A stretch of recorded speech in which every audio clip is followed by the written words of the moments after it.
Oh boy, here we go. I've been waiting to make this video for a very long time because this video marks a new beginning in our programming journey. With this video, we start a new chapter which is called OOP, meaning Object-Oriented Programming. And that basically means trying to emulate the real world into code. And the real world has objects that have properties, and they have functionalities, and they produce events. And that's what we will try to do in code too. So we will address this topic over the span of many lessons. But for now, suffice to say that object-oriented programming is implemented with the help of objects, hence the name, and objects are emulated into code with the help of classes. And you will also hear about the 4 pillars of object-oriented programming: encapsulation, abstraction, polymorphism, and inheritance. We will address those too when the time is right. For now, we will focus only on objects as a basic concept of OOP. So first of all, why do we need objects? Well, suppose we have a student and we want to store the name, the age, and the marks. But what if we have 1000 students? Obviously, we can't declare 1000 trios of variables. At the worst case, we could declare 3 arrays, one for the names, one for the ages, and one for the marks. But that's based on conventions like the third entry in the names array is for the student with also the third entry in the ages array, and that's error prone, it's out of discussion, and it's also inefficient because you have to iterate 3 arrays just to get the data of a single student.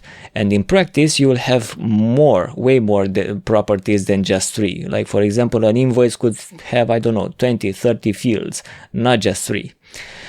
So we need to have a way to group related data, to have a single entity containing all this data, and that's where objects come in. So in other words, we need a way to pack together conceptually related arbitrary data into a single something, and that something is a class, and that's what we'll discuss today.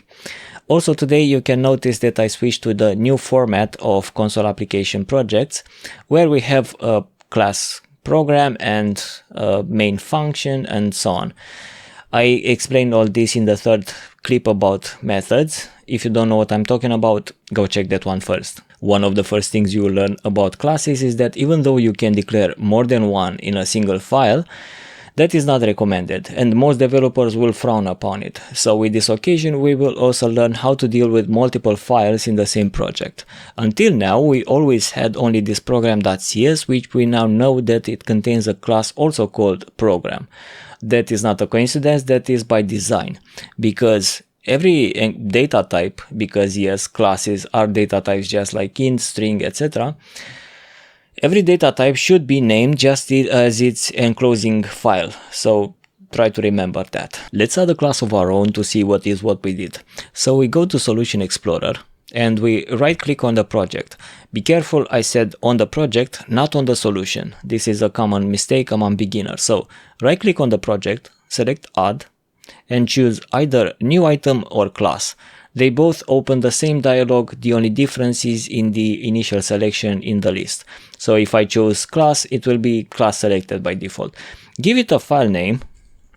I will name mine book because I want to model a book in code, but it could have been just as well, I don't know, student, invoice, product, etc. And now we have this book.cs, which is a file in our project, this one right here.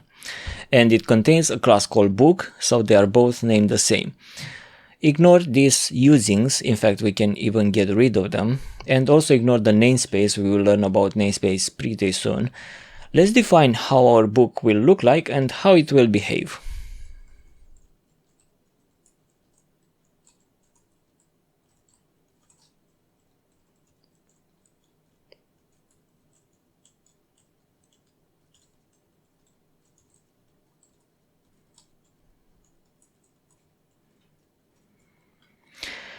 I know this looks intimidating, but hear me out. We will dissect it piece by piece in the following lessons, and even now you should be able to recognize these pieces of it. Like for example, this is a variable declaration, string title. This is a method, void cell. And this is some instruction, console write line, and so on. So for now, just know that classes are composed of 4 main components, all of them called members. One of them is fields, which is variable directly declared inside the class. So they are not in the method, in some method's body, they are directly in the class and they are called fields. Then we have properties, which define how an object looks like, these properties.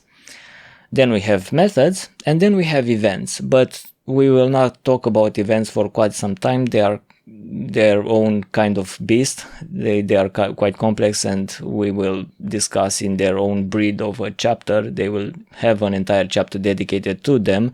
So for now we will talk only about fields, properties and methods in regards to classes. Now that we defined our class, let's use it. Let's go to the main method.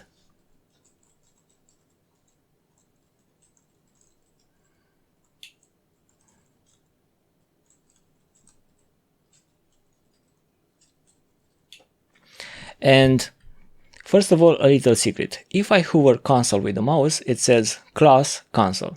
So we've been using classes since day one. Second, I know this looks intimidating, but doesn't matter. We will learn about it piece by piece in the following lessons. What I wanted you to see is that we have a variable called first book, and this variable has something called title and something called number of pages. Two different things on the same variable. Then we have a second book, and this one also has title and number of pages, so two different things on the same variable. So we achieved what we basically wanted in the first place when we started this lesson, some way to group related data, arbitrary data, into a single something. And this is what we achieved. As a closing note, maybe we'll discover at some point that there are corners on the internet where there are entire wars on whether OOP is a good thing or we should embrace a more procedural or functional approach to programming. That's not the scope of this lesson, and on this channel we'll learn about .NET and C# in general, and C# is an OOP language, so we will embrace it. Not only that, but C# copies functional aspects from other languages like F# and others anyway, so when it will make sense and it will offer benefits to us, we will use functional style of programming too. However, for now, like, subscribe if you want to help this channel. Thanks for watching, and I'll see you in the next tech frame.